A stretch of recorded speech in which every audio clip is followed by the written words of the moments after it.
Bonjour et merci d'être venu échanger avec nous sur un sujet que nous pouvons considérer comme à la fois prégnant et particulièrement d'actualité, à savoir donc l'expertise en évaluation immobilière. Et au-delà de l'expertise, le titre de notre intervention, comment et pourquoi devenir expert en évaluation immobilière. Alors on ne va pas échapper à la petite présentation, mais très rapide parce que nous sommes sur un format court. Donc Gérard Fons, je suis expert en évaluation immobilière depuis près de 30 ans et j'ai l'honneur et le plaisir de présider le collège des experts du SNPI, Syndicat national des professionnels immobiliers, depuis de nombreuses années. Je suis aussi président d'une association qui s'appelle Tegova France, nous y reviendrons pour quelques semaines encore. Donc Tegova France qui est l'émanation d'une association européenne d'experts, je dirais l'association européenne d'experts, donc puisqu'il n'y en a qu'une, qui s'appelle Tegova. Alors pour démarrer notre propos, je dirais quelques pierres à poser déjà, et vous dire que l'expertise en évaluation immobilière est une activité non réglementée en France, ce qui veut dire que vous êtes déjà potentiellement tous experts en évaluation, hein, mais on verra que ce n'est pas si simple. Donc hors champ de la loi Hoguet pour cette activité. Néanmoins, les experts, depuis très longtemps, ne se sont pas contentés de cette non-réglementation. Ils se sont auto-réglementés, auto-régulés, et ils ont ensemble donc créé une charte de l'expertise en évaluation immobilière, nous y reviendrons, qui est aujourd'hui signée par la majorité des organisations professionnelles, donc représentatives de cette activité. La question va se poser, et nous y reviendrons là aussi, de savoir s'il s'agit pour vous d'entrevoir une activité principale ou une activité accessoire. Je pense que beaucoup d'entre vous sont déjà des professionnels de l'immobilier, donc ça peut être effectivement une activité accessoire, et nous verrons donc le pourquoi, parce qu'on va inverser l'ordre de l'intitulé de notre intervention. Je vais, si vous le voulez bien, commencer par le pourquoi, et Quentin Lagalarde, qui va se présenter, complétera donc avec le comment. Merci beaucoup. Me présenter rapidement avant de redonner la parole à Gérard. Donc moi je suis Quentin Lagalarde, je suis expert, membre du collège des experts du SNPI depuis 2016, donc c'est ma profession à temps complet depuis 2016. Profession qui m'intéresse énormément puisque j'ai le plaisir de la partager dans les formations de SNPI Campus sur tout le parcours expert, les formations initiales et les formations complémentaires. Je suis certifié REV par Tegova et aussi expert par la Cour d'appel de Caen. Voilà Gérard. Merci Quentin. Alors pourquoi ? La première question, pourquoi devenir expert immobilier ? Donc par facilité, je dirais expert immobilier, mais le terme exact, c'est expert en évaluation immobilière, hein, donc c'est un peu plus long. Alors, je dirais d'abord pour gagner en compétences, ça me paraît l'essentiel, et créer ainsi un cercle vertueux qui va vous permettre de gagner en crédibilité auprès de vos clients, pour ceux qui exercent déjà les activités de transactionnaires, d'administrateurs de biens, de syndics, et avec cette crédibilité, regagner ou gagner tout court le respect de vos clients. Pour ceux qui exercent les professions que je viens de citer, eh bien, vous avez constaté qu'elles ne sont pas toujours au mieux en matière de crédibilité. Et vous allez voir que simplement en changeant l'intitulé de votre carte de visite, en notant dessus que vous êtes expert en évaluation immobilière, vous allez voir le respect s'allumer dans les yeux de vos clients. Ce n'est pas négligeable par les temps qui courent. Donc respect du client, mais je rajouterai quelque chose qui me paraît essentiel, c'est anticiper sur une possible évolution réglementaire. Je m'explique. Aujourd'hui, donc, l'expertise en évaluation n'est pas obligatoire dans le cadre des transactions. Mais vous l'avez vu avec les diagnostics obligatoires qui sont nés il y a quelques années, il a fallu faire lever une véritable armée de diagnostiqueurs avec tous les tâtonnements, les imprécisions que nous avons connues. Aujourd'hui, ça va un petit peu mieux. Et si nous considérons qu'au fil des années, les fameux diagnostics se sont empilés et que d'autres sont encore attendus, on peut imaginer qu'en haut de la pyramide, il y aura un jour, certainement, l'expertise en valeur d'un bien. Déjà, dans de nombreux pays européens, cette expertise en valeur est obligatoire dans le cadre d'une transaction. Ce n'est pas le cas encore en France. mais on peut très bien imaginer qu'un député ait un jour l'envie de laisser son nom à la postérité et de présenter un projet de loi qui va dans ce sens, auquel cas donc nous aurions, je dirais, un vide sidéral du jour au lendemain, puisque nous aurions là aussi à faire lever une armée d'experts en évaluation, sachant qu'aujourd'hui, je vais vous donner 2 chiffres qui sont assez significatifs.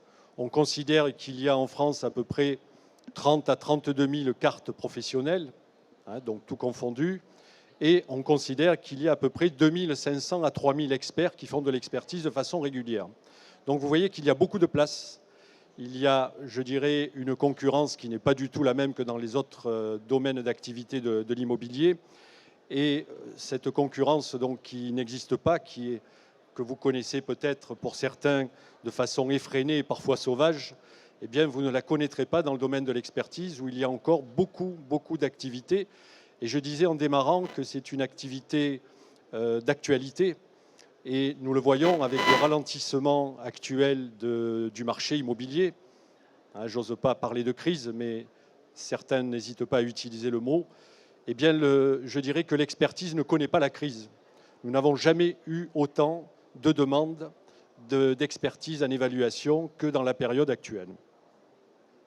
Alors pourquoi faire de l'expertise? Pour répondre également à des nouvelles missions, des missions que, en tant que transactionnaire, en tant que gestionnaire de biens, en tant que syndic, généralement, vous ne remplissez pas.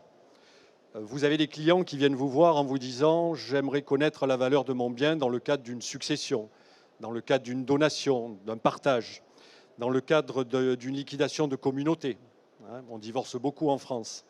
Dans le cadre de l'IFI, de l'impôt sur la fortune immobilière, de l'estimation d'un patrimoine dans le cadre d'une mise sous tutelle, dans le cadre d'une sortie d'indivision. Voilà, la liste est longue, elle n'est pas exhaustive, ça pourrait continuer.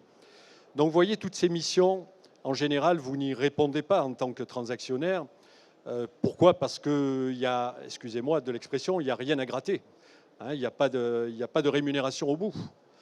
Donc vous, ce qui vous intéresse, c'est d'aller prendre un mandat et éventuellement de faire un avis de valeur.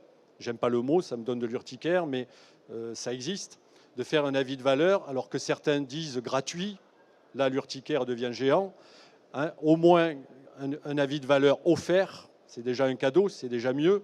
Mais vous l'offrez parce que vous attendez quelque chose. Vous attendez en retour un mandat, au mieux un mandat exclusif, d'accord? Et souvent, ce mandat, il ne vient pas du tout, parce que le client vous a un peu roulé dans la farine. Il est venu vous voir simplement pour avoir la valeur de son bien. Et on va retrouver ce bien sur les plateformes. Vous avez un magnifique stand du Bon Coin ici, j'en dirai pas plus. Pourquoi également, justement, dans le cadre de ces missions, cela va vous permettre aussi de fidéliser vos clients et de ne pas les voir partir ailleurs, partir chez un confrère qui, lui, ferait de l'expertise, par exemple.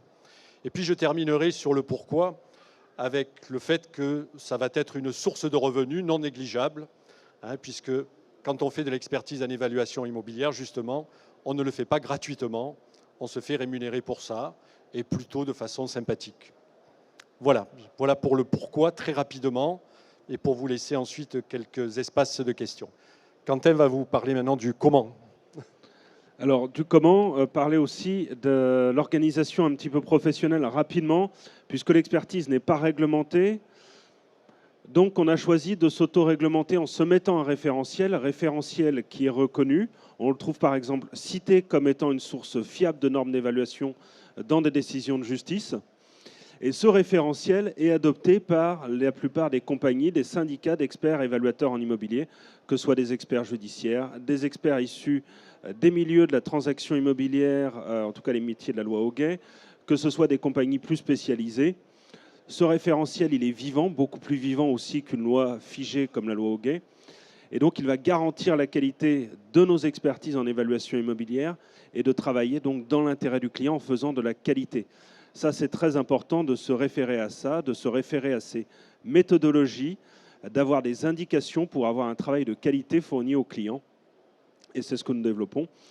Par une certification complémentaire, puisque le SNPI, par exemple, fait partie des Awarding Member Associations, qui permettent au nom de Tegova, cette association européenne, mais qui est plus qu'européenne maintenant, puisqu'elle regroupe 73 associations qui représentent plus de 70 000 experts et au-delà de l'Europe, puisqu'on trouve des frontières très très repoussées jusque sur d'autres continents, et qui vont adopter un référentiel commun pour garantir la qualité client, référentiel qui est reconnu, notamment dans les réglementations relatives au crédit immobilier par l'Union européenne.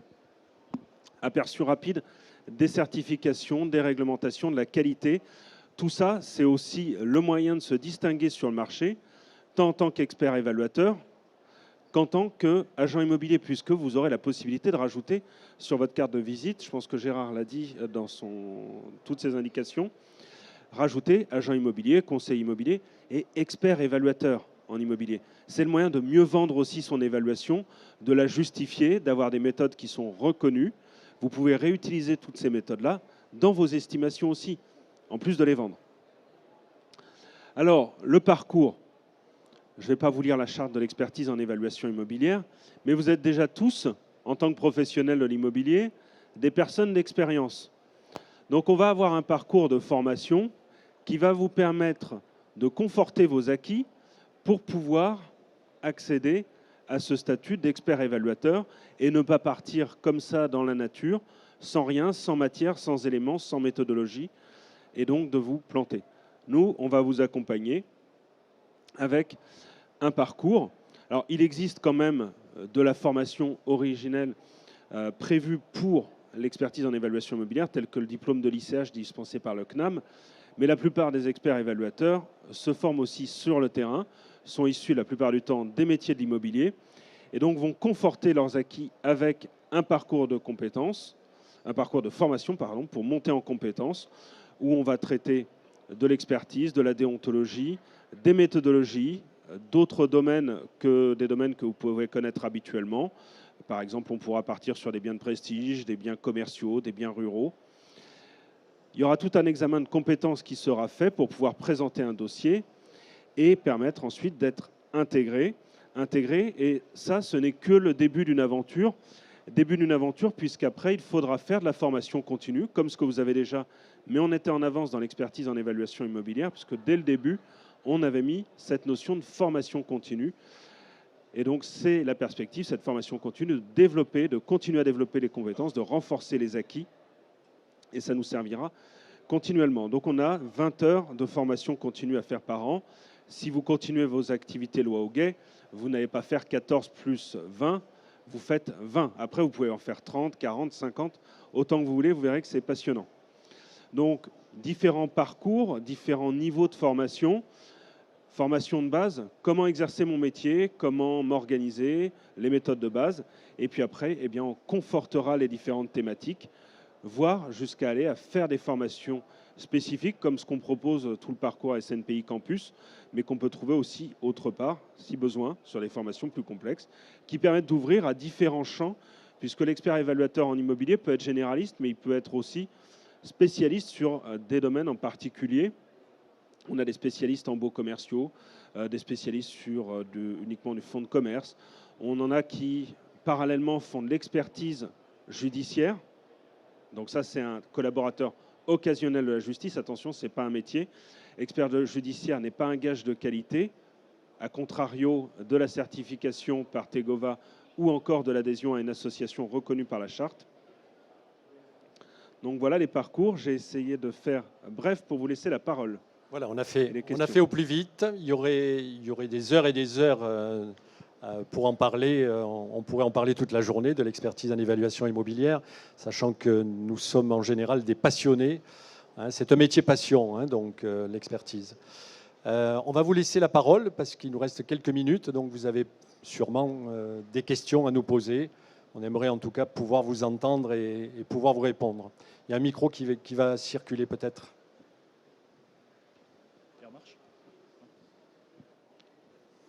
Allez, c'est toujours la première question qui est la plus difficile à déclencher.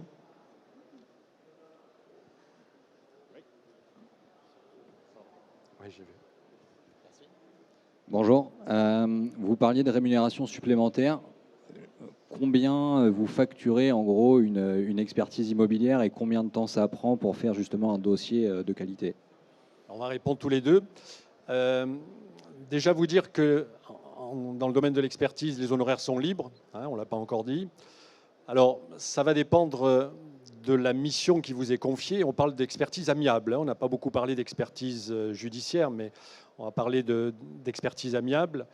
Je dirais que c'est fonction de la mission, c'est fonction du bien. Il est évident que si on vous demande d'évaluer un château ou un studio, ça ne va pas être le même tarif. Encore que, ce n'est pas toujours les biens les plus importants qui demandent le plus de temps, puisque vous nous posez aussi la question sur le temps nécessaire pour réaliser un rapport d'expertise. Les experts, généralement, se font rémunérer avec un taux horaire, ou assez souvent maintenant, parce que c'est compliqué d'annoncer un taux horaire sans être sûr à l'avance du temps nécessaire pour réaliser l'expertise, avec des forfaits, hein. Je dirais que moi, je vais vous parler de mon expérience en province. Je suis sur la région de Toulouse. Je dis de façon assez simple, je ne sors pas de mon bureau pour une expertise à moins de 1000 à 1200 euros. Je parle en hors taxe, hein, donc voilà. Mais effectivement, j'ai des confrères qui, sur Toulouse, travaillent à la moitié de ce tarif. Tout le monde peut faire du dumping, mais pour autant, ce n'est pas ce qui leur donne plus de missions. Hein, parce qu'à un moment donné, la crédibilité de votre travail, ça a un prix, quoi, je veux dire. Alors, je ne sais pas si Quentin peut rajouter quelque chose. Lui, il travaille sur Cherbourg. Vous voyez, on est à l'opposé au niveau géographique. Alors, en fait, je ne travaille pas que à Cherbourg, je travaille un petit peu partout parce que j'ai un bureau secondaire à Paris et je vais jusque dans les Alpes, sud de la France. Sur du résidentiel, je vais dire qu'une expertise sort aux alentours de 1000 1200 euros hors taxe sur une maison ordinaire. Ordinaire à belle maison. Ça peut être moins sur une mission très simple, sur une habitation plus petite. Sur une très belle propriété, être aux alentours de 2000 2500. Un immeuble complet, j'en sors un, là on est à 6500. Pour vous donner une idée de taux horaire, moi je suis à 120 euros hors taxe de l'heure. Et en judiciaire, oui, puisqu'il y avait le volet judiciaire. Alors, le volet judiciaire, les magistrats maintenant coupent la tête, si je peux dire, aux experts qui prennent des tarifs complètement exorbitants, puisque la justice doit être accessible. Les auxiliaires, oui, doivent aussi avoir des tarifs accessibles et les juges parfois réduisent le montant des honoraires. Donc, ce n'est pas forcément les plus rémunératrices. Voilà, et pour rester sur l'expertise judiciaire, voilà, n'espérez pas devenir expert de justice du jour au lendemain, hein. Donc il faut tout un parcours et en général avoir prouvé ses compétences dans le domaine amiable avant de présenter son dossier donc, auprès d'un tribunal, d'une cour d'appel. Voilà, et Quentin me le précise, effectivement, nous avons un parcours dans le cadre de SNPI Campus sur cette formation à l'expertise judiciaire. Parce que c'est une demande de plus en plus importante qui nous est faite. Une autre question, si vous voulez bien. Bonjour. Qu'est-ce qui pousse un particulier à faire appel à un expert plutôt qu'un agent immobilier pour un avis de valeur? Alors, je vous parlais tout à l'heure du contexte actuel du marché de l'immobilier. À l'heure actuelle, si un particulier fait appel à 2-3 agents immobiliers, il va, dans le meilleur des cas, avoir des valeurs assez proches, mais il va généralement avoir des valeurs qui ne lui conviennent pas parce qu'elles vont lui paraître trop basses. Je pense que je vous parle de quelque chose que vous connaissez au quotidien. Et donc, de plus en plus, les gens se disent, si c'est trop bas, c'est que peut-être les agents immobiliers se sont trompés parce que ça ne me convient pas. Et donc, c'est l'une des raisons pour faire appel à un expert immobilier. Là, on parle dans le cadre d'une mise en vente. Après, je vous ai cité toutes les situations où l'agent immobilier est un peu hors course parce qu'il est moyennement intéressé lorsqu'il s'agit de donner une valeur pour une donation, parce qu'il n'y a pas de vente au bout, quoi, hein, je veux dire, il n'y aura pas de mandat à la clé. Hein, donc toutes les situations que je vous ai indiquées, les déclarations pour l'impôt sur la fortune, etc., je n'y reviens pas. Donc vous voyez toutes ces situations où le particulier a vraiment besoin d'un expert. D'accord. Bon, merci. Oui, je veux juste rajouter un petit élément, c'est que l'expertise en évaluation immobilière doit se faire indépendamment d'une transaction. Donc vous aurez deux volets, votre volet transactionnaire, votre volet expert. Et la chose la plus importante que vous allez garantir à votre client, c'est un avis sur la valeur qui sera indépendant de toute opération. Donc il y a la neutralité qui sera garantie et donc qui assurera la qualité. Puis je vous cède la parole, juste pour compléter, je reviens dans le domaine de la transaction. Si vous avez face à vous un seul vendeur, tout va bien. Imaginez, ça vous arrive souvent, vous avez une indivision. Avec une indivision un peu compliquée, les gens s'entendent moyennement. L'expert va prendre toute sa valeur, Quentin vient de le dire, donc puisqu'il va donner un avis objectif, un avis qui ne tient pas compte des desiderata des uns et des autres, et ça permet souvent de mettre tout le monde d'accord. J'ai parlé tout à l'heure de la liquidation de communauté, on intervient beaucoup dans ces cadres-là, puisqu'effectivement, ça permet aux époux qui sont en train de se déchirer de peut-être ne pas arriver devant monsieur le juge et de s'entendre à l'amiable en faisant confiance au rapport d'un expert immobilier. Bonjour. Combien de temps dure la formation et combien ça coûte sur la finalité pour... Alors, le temps de formation, on propose 3 modules, niveau 1, niveau 2, niveau 3, qui durent 3 fois 14 heures. Et là, qui en complément de votre expérience professionnelle, permettent de postuler pour entrer au Collège des experts avec tout un dossier complet. Par contre, le coût, je vous invite à passer 200 € la journée. Voilà. Donc vous avez fait la multiplication donc, sur 6 jours. Oui, à préciser, possibilité bien sûr, c'est de la formation continue, de prise en charge par vos OPCO respectives, bien sûr. Bonjour, quel est le contenu différent d'une estimation et d'une expertise? Oui. Vous allez dans le cadre d'une expertise avoir à prouver votre résultat. Et donc, dans ce cadre-là, vous allez utiliser des méthodes, croiser des méthodes. Alors, vous allez me dire, je peux le faire aussi dans le cadre d'un avis de valeur, mais vous allez aussi engager votre responsabilité. Vous allez me dire, oui, mais vous ne me le direz peut-être pas parce que vous ne le savez peut-être pas, mais dans le cadre d'un avis de valeur, vous engagez aussi votre responsabilité. Malgré toutes les mentions, les réserves que vous pouvez mettre au bas de l'avis de valeur, vous êtes engagé par le chiffre que vous donnez. Et chaque année, depuis quelques années, justement, il y a des agents immobiliers qui se retrouvent devant les tribunaux pour justement des avis de valeur, de complaisance ou mal ficelés.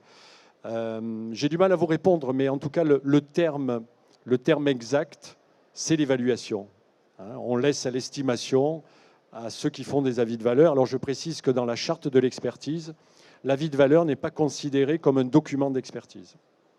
On a voulu le mettre de façon très très claire. Il est considéré comme un document de base. On ne dit pas que ça n'existe pas, on dit que c'est justement une estimation. Je vous réponds qu'à moitié. Donc.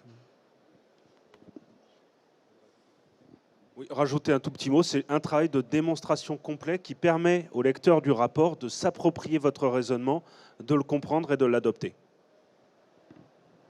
Bonjour. Quel serait le risque en cas d'une réalisation d'une expertise qui s'avère être erronée? Alors, elle est erronée au niveau du résultat ou elle est erronée au niveau de la démonstration, comme vient de le dire Quentin? Un exemple, l'expert arrive, fait l'expertise d'un château, il évalue et il expertise le château à hauteur d'1 million d'euros. Et finalement, le château est mis en vente dans la foulée. Et au final, on se rend compte que malgré les moyens, il a été vendu que 800 000. Sur ce delta de 200 000, qu'est-ce qu'il en est? L'expert, il est censé donner le prix intrinsèque du bien.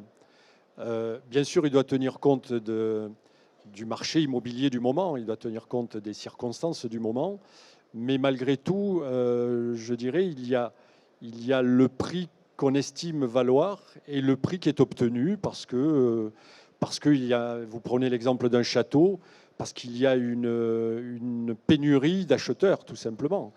Donc, et à partir de là, c'est vrai qu'on a plutôt dans le cadre inverse, des gens qui ont surévalué les biens plutôt que sous-évalué.